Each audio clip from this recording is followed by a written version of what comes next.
right. So now we're taking the next step, which is finding my why. And you circled it already.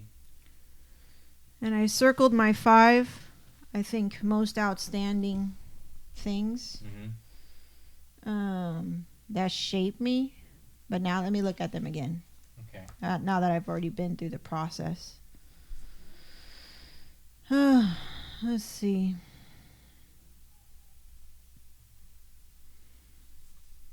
I think okay. Yeah, this is pretty good, I think. Okay. First one, probably I can follow your example, which was chronologically. So before I met you, I was one of the more, it wasn't a valley, it was more like a pitfall, which was being the side chick of somebody. How old were you? I was 20. No, I was maybe 20, 21, 22, something like that. Don't really remember.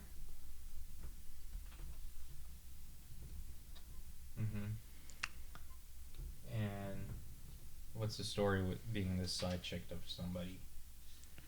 I thought it was like I think because I was so sheltered and so like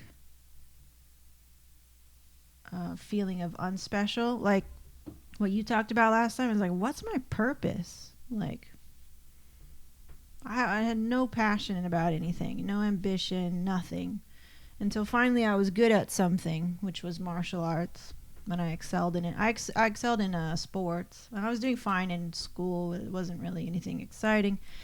I didn't have very many friends, and I was very naive. So when this person, it felt like this person picked me, like I was special. Like I felt like I was special or chosen, in a way, and I was chosen in the same realm of in my martial arts because I was like the star student there. So it felt like a natural step almost. It almost felt like a natural thing. And it was very brainwashing. It was a very culty sort of environment. What's brainwashing? The school that I was in, it was very like culty. And while I admired like this person and how they were very gritty and they were very masculine or whatever, he was also very sleazy and immature, a child, selfish, egocentric. And he took advantage of me in more ways than none, but I learned in that situation that I was just giving everything because I thought I think at that time I just so want to like be a support. I think from early on I knew I wasn't going to be like the leader of things, but I was a great like second in command. Like I was a great, how do you say, like in sailor terms, it's like first mate. I was a great first mate. And that's what I was doing there. I would be working there, practicing there, and then, you know, being in that relationship. So it felt like, ooh, I'm like special in a way, chosen to be at the right hand, like to be the go-to for this person in all these areas of this little world that we had. Can you elaborate on, so everything that you felt, did it relate to being a side chick? Everything that I felt. From being taken advantage to giving everything. Yeah. That all of you. Is that what you're trying to say? Is what you mean as being a side chick? Well, yeah, like, well, to me that was such a pitfall, but it also shaped me so much in what I don't want. Mm. Like, oh wow, I was so deluded and I gave all my power away. And I didn't know I had power. But this person fully knew how much power I have. And they would often say to me, "You should just be a secretary. You're such a great secretary. Mm. Why do you want to go away to college? You'd be so great here, working under me and stuff like this." Uh-huh. And I'd be there, and we'd be out, to say this during like a party or something. And, he also introduced me first drinking, binge drink, like very sleazy things. And then underneath that, to hide all of that under the guise of being like, "Oh, I'm mentoring you," or I'm taking care of you," or "I'm teaching you." And because I was so naive, I didn't really realize how much I was being taken advantage of. Yeah. And there was so many signs that this person is so toxic and insecure. And seeing my potential, of course I have potential, being athletic and being loyal and I have a lot of good qualities, but so naive that he's like, "I'm gonna just take all that for myself." And like I didn't get it. I thought I'm doing a good job in that I'm being ultimately 100% loyal, and I'm being a good whatever I am. So, to summarize everything from being a side chick to somebody, how does this impact you now? Now when I get out of that relationship, I'm like, it made me shape who do I want in my life. Because I understood that that was very bad. It was a very bad situation. But I also realized that, now I know I can love somebody completely. I can give myself completely to somebody and go down that road again. I wasn't afraid to get hurt again, so to speak, or anything like that, but that I could go there. I could commit, and I could be devoted to, I just chose the wrong person. And I just needed to filter who goes in my life now a lot better. So my filter became very stringent, I guess.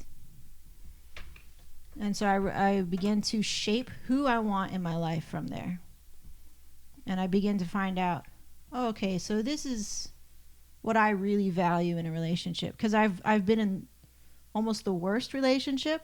I wouldn't say the worst, because like at least he didn't like physically abuse me, but definitely emotionally and mentally. Were you so being the side chick to somebody, were you seeking for this someone though? This type of person? Were you seeking for a relationship?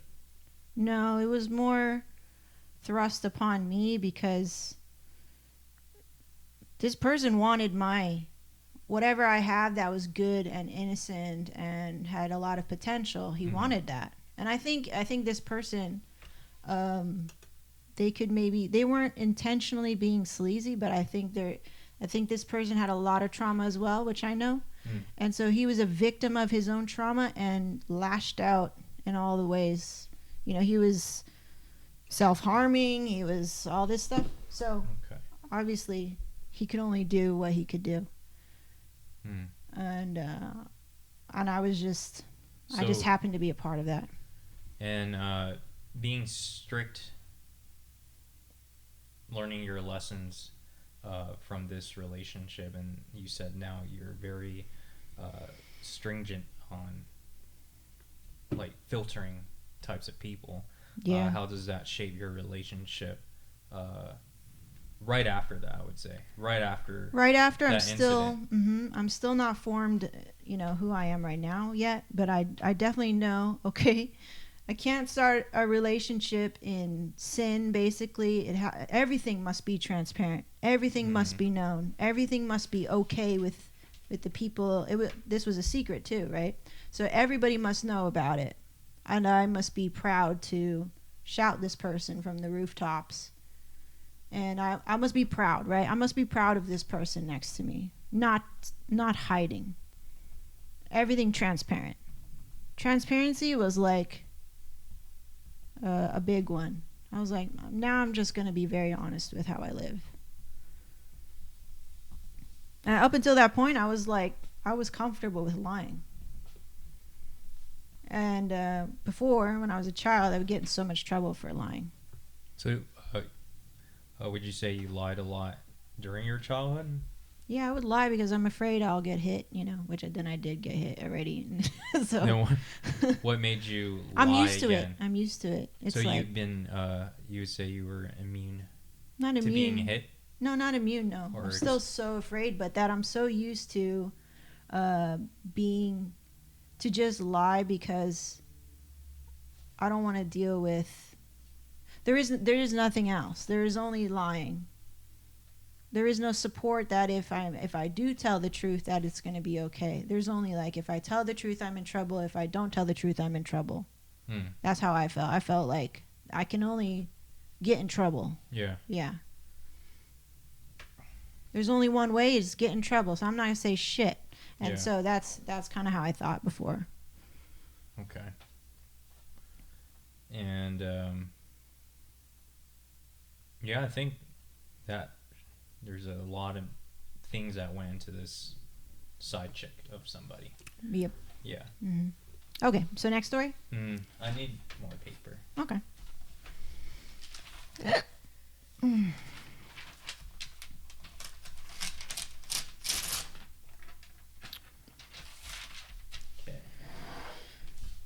Go. All right. So after this bullshit, then I find out that, then I find out he's no longer going to be accountable to the debt that he accumulated. Again, he took advantage of me, so he also took advantage of my credit cards and my good credit. Because I was brand new. I was like, I just gotten real credit cards, whatever. So he took advantage of that. And I knowingly said yes. But it's because I blindly trust him so much that he'll do the right thing, right? He's not going to freaking not pay, right? Like, who would do that? I would think like that. Who's not going to pay? Who's not going to be a decent human being? I would be a decent human being. And then more and more just start, not paying things, not getting mad at me if I brought it up. Shunning me and stuff. And then finally, when we finally like broke it off, and I was like already basically saying like I was going to move out to Orange County, it was like no communication, just stop communicating. And I was like, I feel like I don't even know what to do. I didn't have any resources. I didn't have any friends, of course, because I didn't tell anybody about it, so I had no support system. And finally I was like, when we broke it off, I was like, how do I get myself out of this? I really did not want to ask for help from anybody because I did truly feel it was my fault. But at that time, I was like punishing myself. Like, I did this mistake and now I feel very guilty and I'm going to punish the shit out of myself. So I was super angry all the time. And I thought I deserved it. Which I did, I felt like I did. But I put on so much more like self-hate or guilt and all this shit on myself, Whereas this other person is probably just like, doesn't give a shit, right? Like, I'm suffering for him and for me and even then some. So, how did you feel you were blindly trusted after this incident? Because I never thought that somebody could be so heartless. you know. And how long did that take you to Probably realize that? To realize he was heartless? To realize that you got screwed. Oh. No, I realized pretty early. But then you didn't trust your gut feeling? I felt like I'm stuck and I got myself here basically, or I let this happen to myself. So I should just take it. Like I'm so used to getting punished. So this feeling of giving up, right? Almost not giving up in that situation, or more like I accept my fate. I accept the consequence of my decision, of my action. To me, I thought I'm being accountable. So I was like, okay, I'm going to start paying this debt because this is my punishment. That's what I thought. But you then, clearly knew it was his fault. Yes. But it's not just his fault. Hmm. The way that I saw it is like, I said yes. I co-signed on shit. I said yes, right? So to me, it was like, well, if I'm really going to change my life, I think I need to understand the consequence of this action. So I was willing to pay a certain amount. But I was not willing to pay all of it.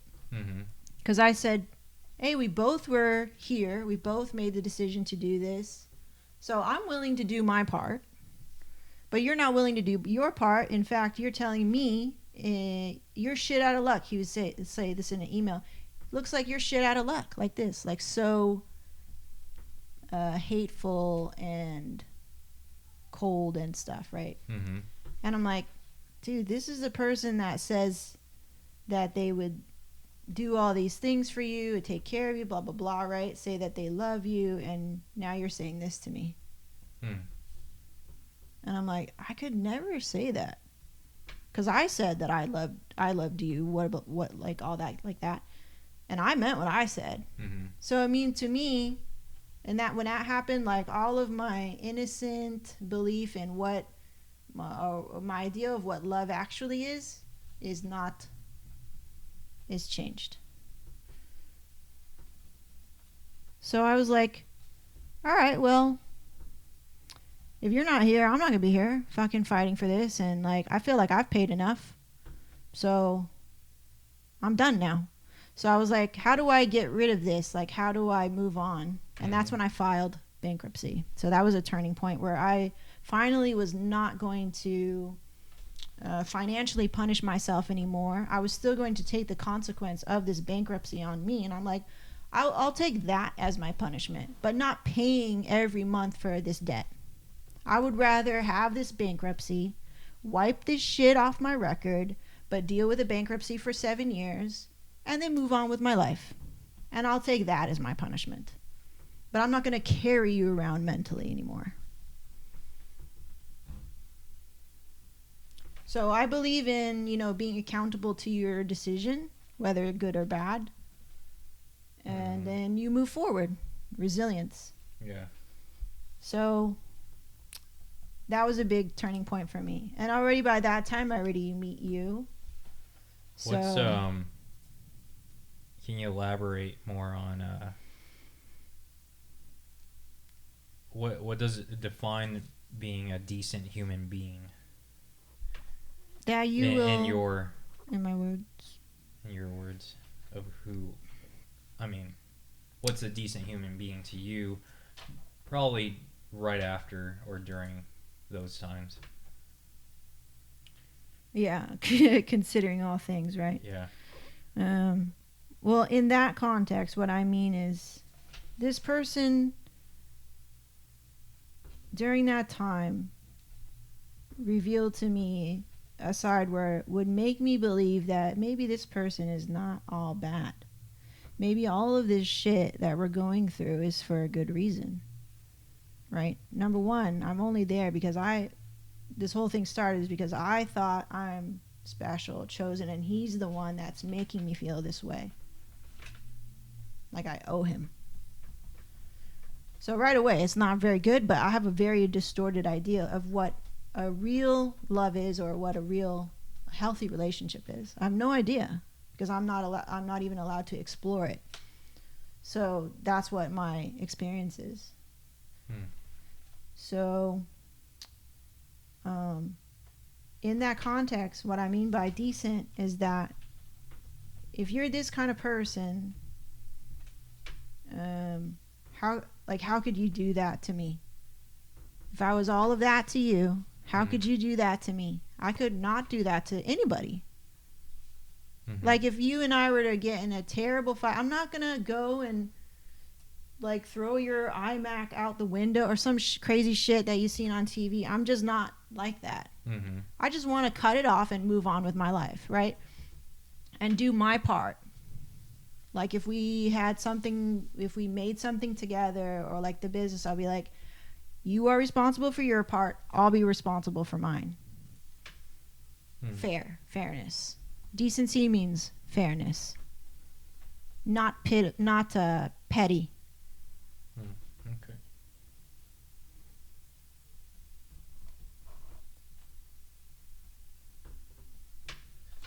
Cool. So both of these are pitfalls. Yes. Valleys. But they taught me, like, they definitely shaped me who I am and how I see the world right now. That's why we have the similarity of we talked about, being taken advantage of. How that's a big fear of ours and why we sometimes keep people at a distance. Cool. Next story? Next one would be leaving my hazmat job. That was a big peak. Okay.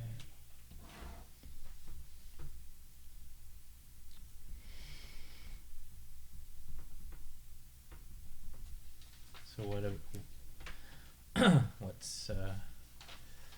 what's the turning point in this? Is this a good or a bad?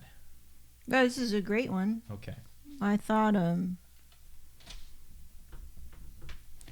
it was so exciting to know that I even had the opportunity to leave it, because you were telling me at the time, photography was taking off and I was given an opportunity to go seek out my passion. And I was always saying, I don't have any passion in anything. I feel like I don't have any real goals for myself. And I'm a great follower, but I know I have the spirit and the potential to do more. I always felt that when I was young, but I didn't know how to like voice it or find it. And finally, when I was allowed to have the opportunity to leave that job and discover all of these tools that I wasn't good at it at first, but I found that it was a great avenue for me to discover my true talent and my true passion. So in that time, that's where I developed my passion, and I was able to actually find it. And was there during that time, were there books or mentors other than myself who helped you steer this mindset? Yeah, you were like an unofficial, not mentor. You weren't really mentoring me.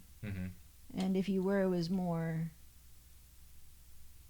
I think looking back, it was mentoring. But at the time, I didn't feel that like that. But what really drew the line to leave hazmat? It was a book. Yeah, and what book is that? That's the 4-Hour Work Week. I was just so inspired. Any things that you can remember specifically from this book, like one thing or two things from this book that really made you jump the bandwagon and leaving your hazmat? I think it was something like the 1,000 fans thing. You only need 1,000 fans, true fans, and you can make a career out of that. You could sell anything if you have 1,000 fans. So explain more and why it made your vision so possible. Because I'm not a very big dreamer, but I'm very much rooted in reality. So to me, it was feasible. Mm-hmm. I was like, I can do that. And he also talked about building a personal brand. I was like, what is that? And that's when I discovered making content. And that became the framework to what we execute now, and how I always will feel, and how I always communicate to you that we have no competition. And if we do, it's like, it's healthy. Like, it's not a fear. It's like, oh, cool, you're doing that? Sweet. Let my gears turn and see what I could make over here on my end. You know, how can I communicate to the world our own unique self, me being me, you being you, our company being our company, our style being our style, and how do I communicate that to the world? And that's what I learned during that time, and that it was possible. And I was like, cool. And you only need to speak to a number of people. There's 9 billion people or whatever on the world, and you only need 1,000. And I believe that, like, so wholeheartedly, that we didn't need to attract everybody, which is true. We say that today. We're like, we only are looking for our clients. Who are our clients, right? And I always tell that to you when we try to refine our company whys and our company missions and things. And whenever we raise our prices, that's like, who are we raising the price for our clients, right? Or whatever. Did you know podcasting was the thing that you wanted to jump into after reading this book? I think it was a part of it, because it was another way to express. And at that time, this was kind of a big thing too. I was like, I have something to say. And before that, I've been very quiet, and it's gotten me into a lot of trouble. And when I read that book, I was inspired to voice what I'd held in for so long. And then from there, I was able to refine my voice. And it helped with our relationship. It challenged our relationship, because now I was talking. But then it also helped us grow.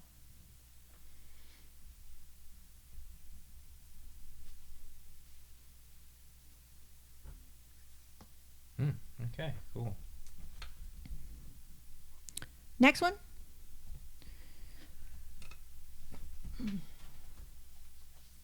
I see a lot of patterns. Cool. Yeah. The next big one, I think most recently, is when I became an employee of KLV. I think that was a huge turning point. Is this positive? Yes. Okay. Yeah, it was a negative thing. I'm freaking working for you. Well, that was the thing. So, like this statement, working for you, right? That's how I would feel. I would feel stuck in that world of, am I working again for a man who's trying to take advantage of me? This is my big secret fear. Yeah. And that's why I feel like I'm going to war with you sometimes, and maybe that's the reason why you feel you're going to war with me before.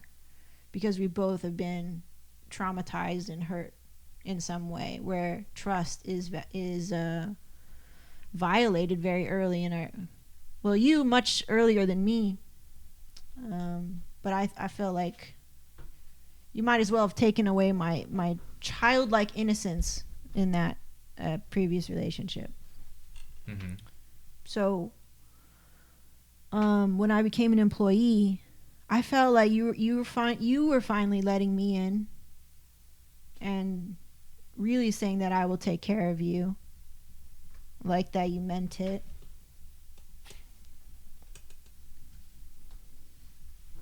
Mm-hmm.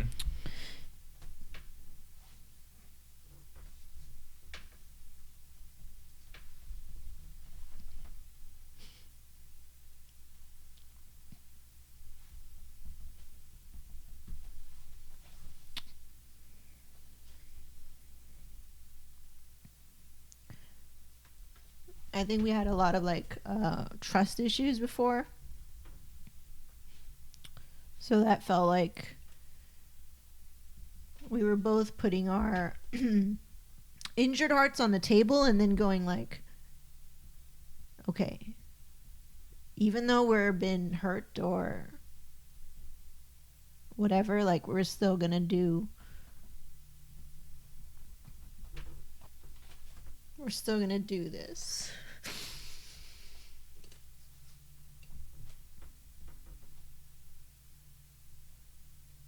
But I was like super happy that like even though we're already married, but like we still didn't have trust, which like always like scared me. And then I would be like, oh man, is this it? Like we're always gonna feel like not trusting. So it was really scary. So up until that point, I don't feel like I cannot let my guard down in a way. But I want to. Like I really want to like give you everything, you know.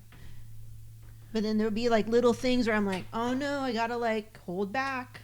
I gotta guard, or I gotta defend, or something like this.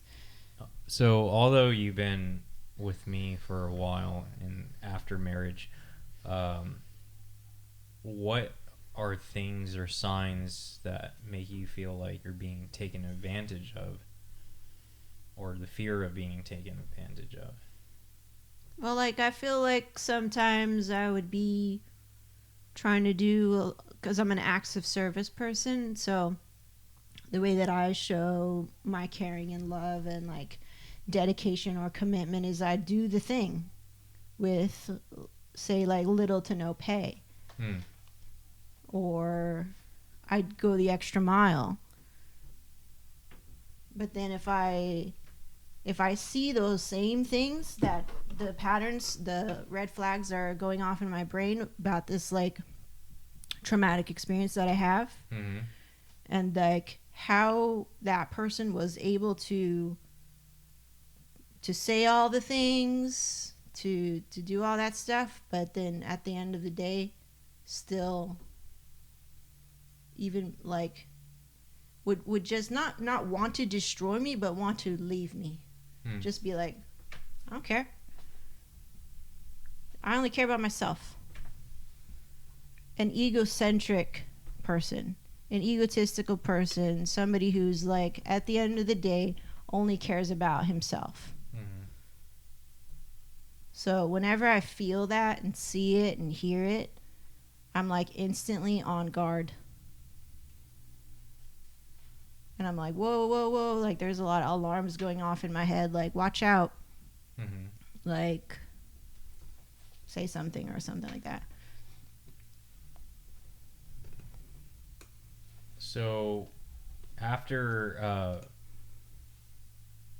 feeling that we have went to another level, and you felt you're at another level, and in not just in business but in relationship, of being an employee, what other things have you felt?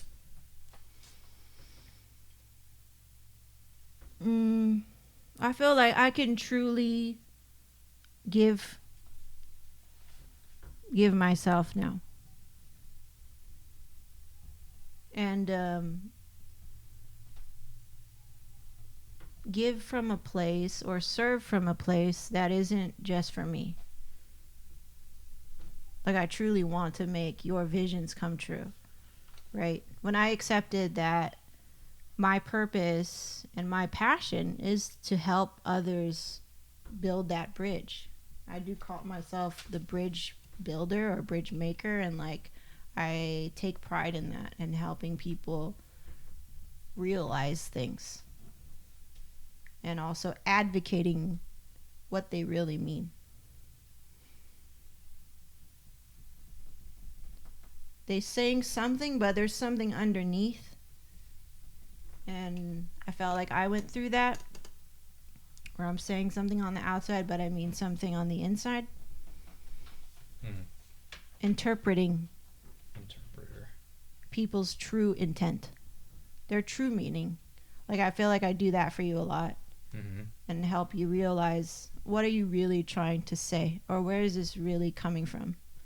And like, that brings me joy, helping build the bridge. And I feel like when I finally felt like I can do this thing for other people because I feel safe. And Simon Sinek talked about it. He says, when you feel like you're in the circle of safety, you're ready to give full-heartedly. So that was a big turning point for me, and feeling like I didn't have to. So that's the feeling of safety in being under this company. Yeah. Yeah. Because before you're like, you'd be telling me, it'd be so confusing. It's like, you'd be like, It's like, you're like, because two households make, or a household needs two incomes. You keep telling me that, and I'm like, but I'm working for you. And I'm trying to work for myself. Yeah. So I don't really understand what you're saying. And then, but I wasn't even courageous enough to even ask. Like, what do you mean by that? Right? Like, that's a simple conversation, and I was so afraid I couldn't even say that. It's probably, what role, that makes you feel like you belong in a company, right? Like, yeah, just your purpose. Yeah, your purpose in the company. Like, when you, just anyone's purpose when they work for someone, right? They were assigned a role. And they're either happy with it, or most of them aren't, right? Because it's just assigned. So now it's like sort of open-ended. It's like, what is your purpose in KLV? Because there is no assigned role, really. And then you discovered it. Yeah, and what was cool is that I made it. And you made it. I created that role, because, and I say that because, when I realized I wanted to be a part of this team, because I could really be a part of any team, a how goes anywhere. Yeah. But I'm choosing to go here. I'm choosing to be a part of your team, because this is where my joy is. It's harder. It's definitely harder to do it here, but that's where my joy is.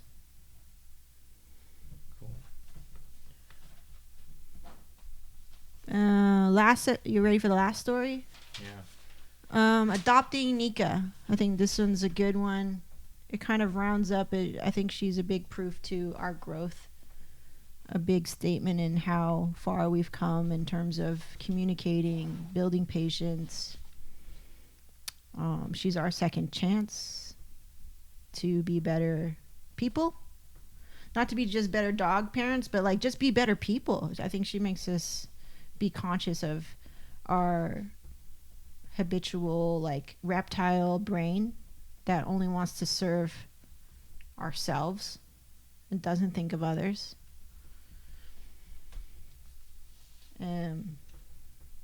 Practicing being disciplined, doing the simple thing of taking her out, and doing it because you're contributing, you're doing your part. You're doing your part in this little tiny family. And it was also like, cool, we can start again. We have Nika because Caden is gone. And Caden was a part of a toxicity that was in our relationship.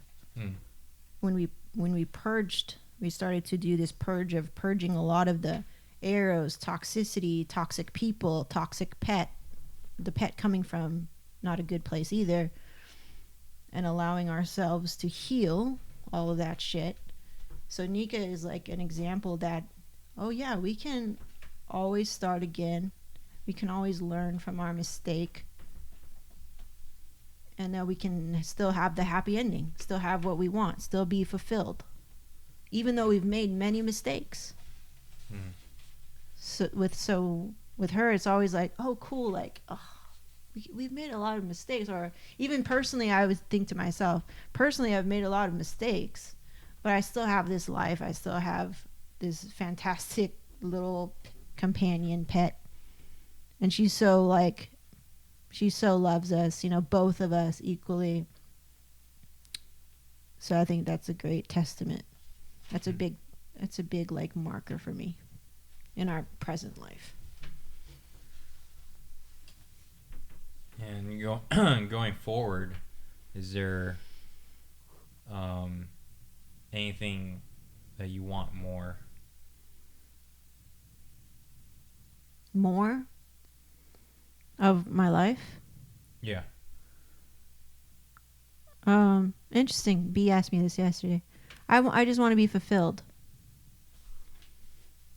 I want to feel like the things that I'm doing have purpose, that I'm in my purpose. I'm doing the things that I love, no matter if it's, creating new furniture or designing something or even booking a wedding.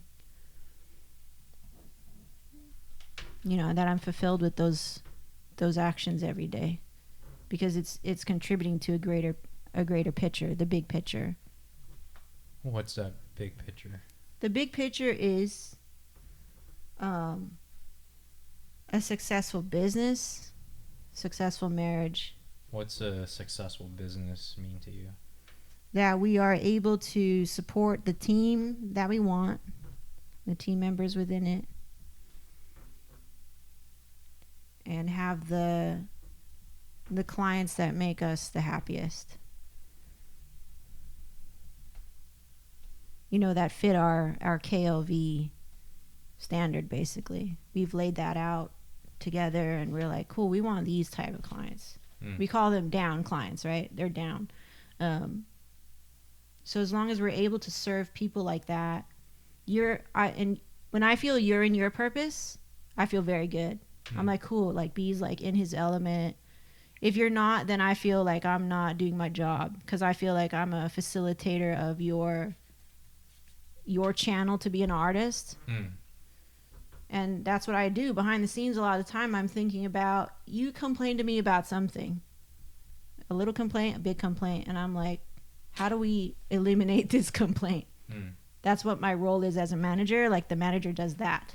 Yeah. So I spend a lot of my time mastering my role, that manager role, that not a lot of people have the luxury of having. They have their technicians and their visionaries, and very rare do they have that manager in between to help facilitate between the two. And I'm like, dope, I can do that. And I find joy in it. So thank God. Like, I didn't also want to be a visionary and compete with you and clash, and we wouldn't have worked out. So I'm grateful that I actually love doing the thing that I'm doing. I fell into it, but I like it. I love it. And how about relationship? The big picture.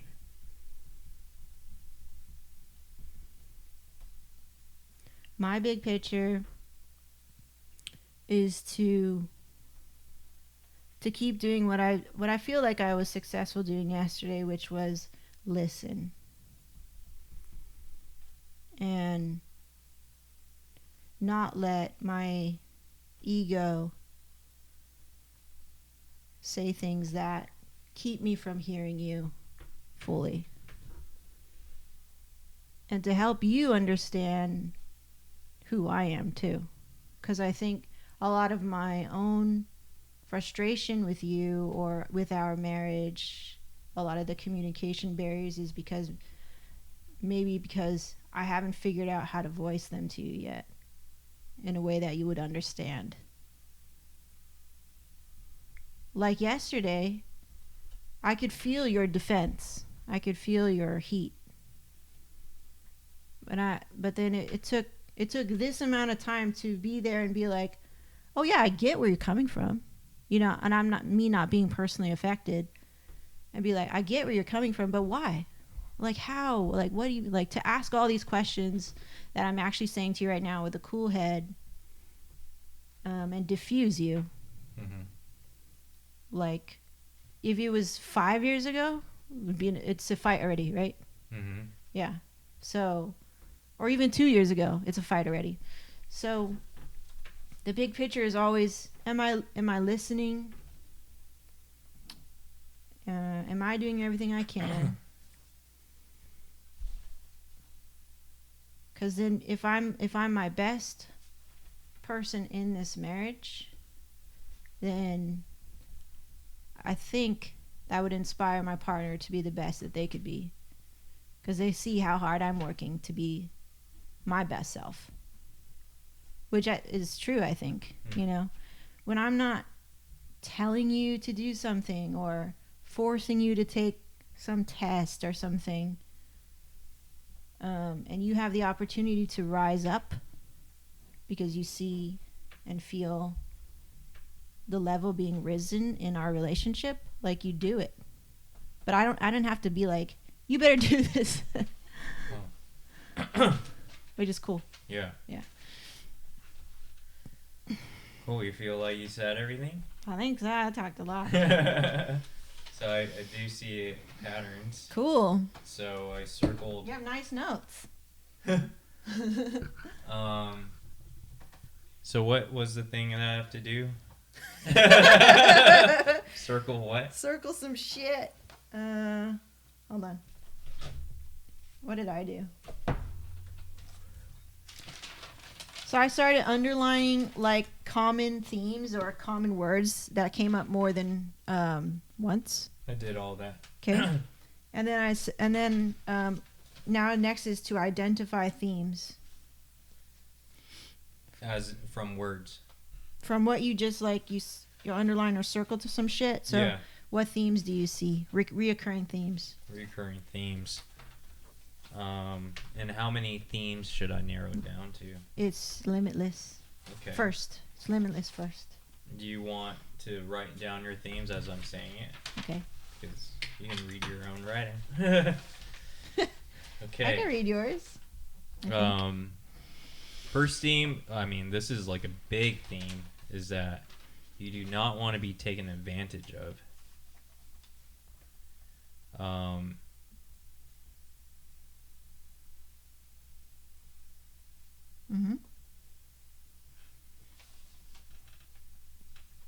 You want let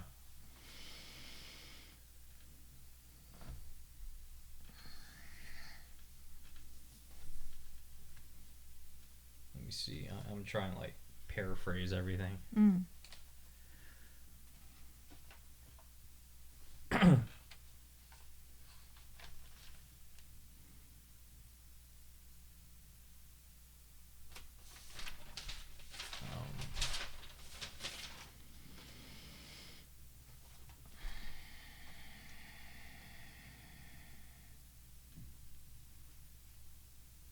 Bridge,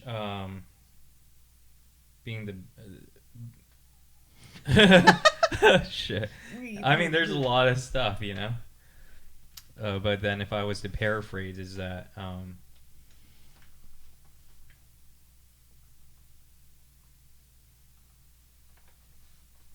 being the bridge builder that interprets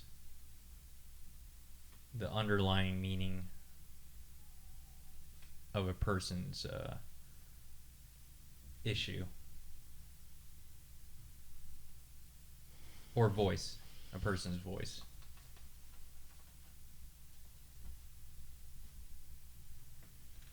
Right. And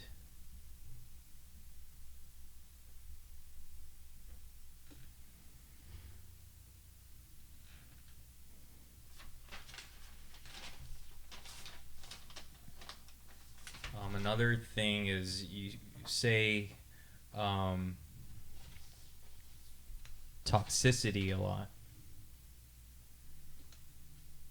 and how you want to filter yourself from running into toxic behavior. So you want to shape yourself in attracting those that you want to be with.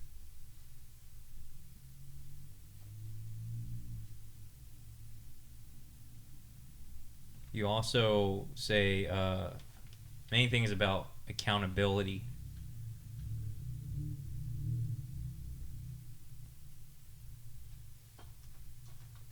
And along with accountability is trust.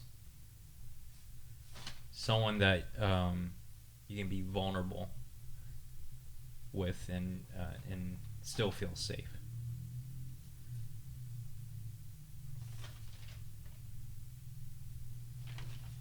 And one other big thing is being fulfilled every day to know your purpose.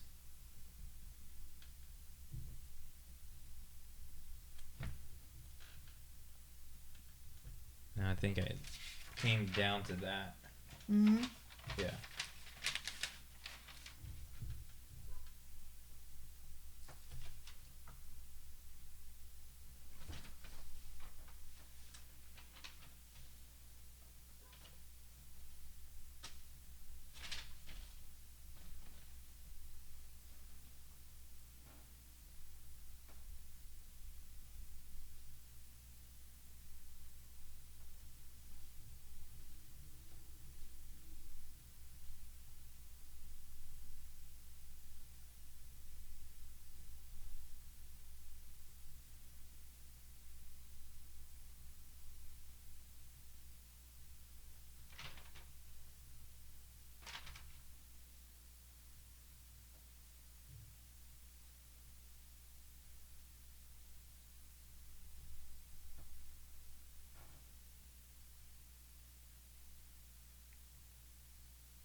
Okay.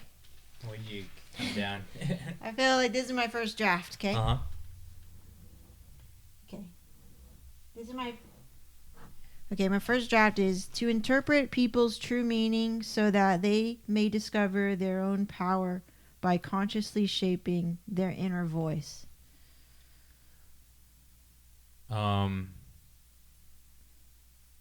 So I think maybe the true meaning, the meaning part is a little vague. Okay. And the power, I think power is also can be defined many ways. Okay, so true meaning.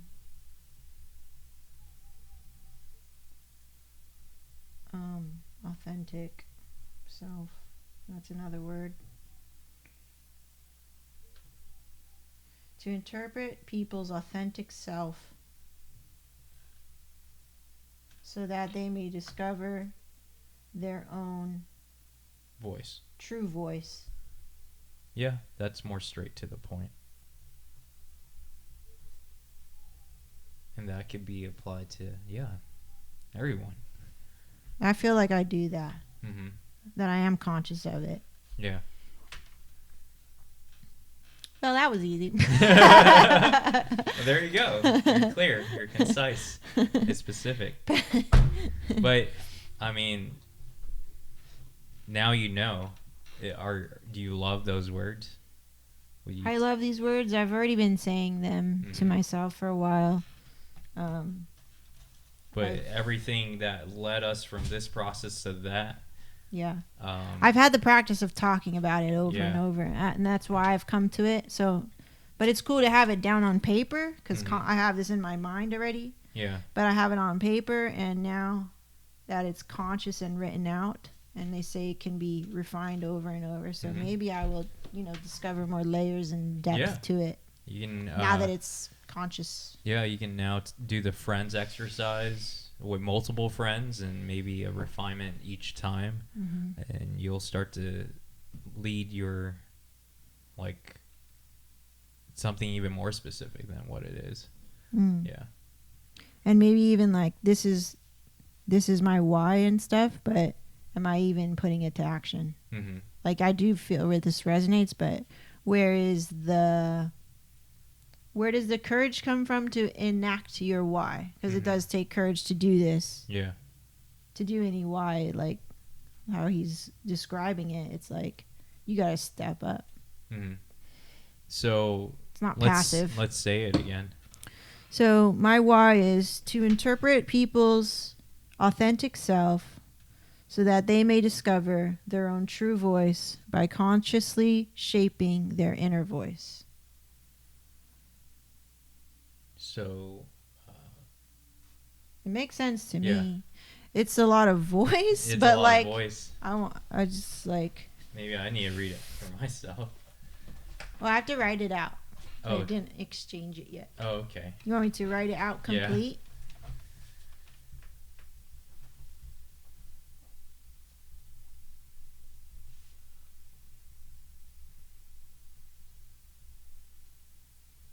And you're gonna tattoo it on your side rib cage. God, it'd be so long. Maybe it needs to be cut down a little bit more. Okay, hold on. Just like the first one of mine, to work hard so that I Work can hard, be the play best hard. version. Bye. Yours is pretty short. But short can be very strong. Mm-hmm.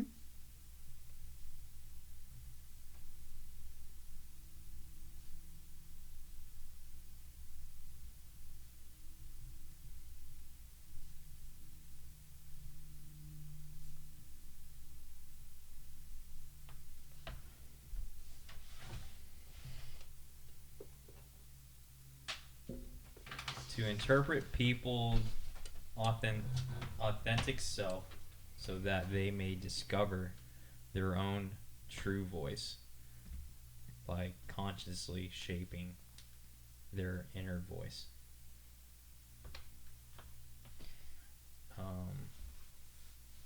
So their true voice is not their inner voice? Yeah, because if your inner voice is saying some messed up shit, like maybe it's fear-based right now, Mm-hmm. you have to consciously work to uncover what you truly mean. Oh, yeah. And that's what I do for you a lot of the time. I'm like, what the fuck? Where does this come from? And you're like, well, when I was 8. So that's good. Yeah, you do that for your mom. Yeah, but she resists. She's like, nope. But that's not your going why there. in life. Yeah. Yeah. And yeah, it was weird to know that my why in life, I mean, although we got, dissect work, right? Mm-hmm. But yeah, it's your purpose in life. Mm-hmm. Yeah, your purpose of why you're living and talking to everybody, and you're interacting with specific people, or you're attracted to certain people and certain peers that you want to work with. Yeah. Yeah. Yeah. Is because you want to value for me, I want to value their own work to see if that's their best self. Are they living their life that they want, or they're living a fake life? Mm-hmm. Yeah. Yeah. Yeah. And some people, when they're shown that, they're like, it's frustrating for us when they're like, Mm-hmm.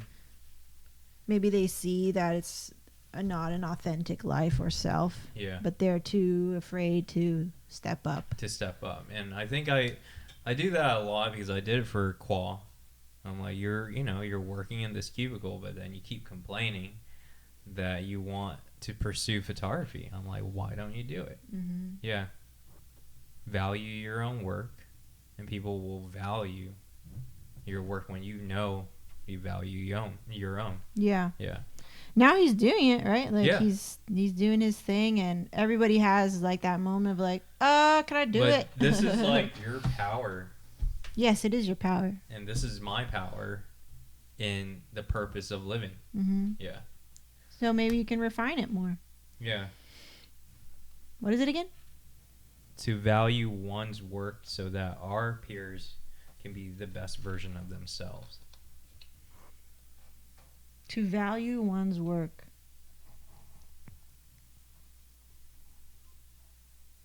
I don't think it's there yet.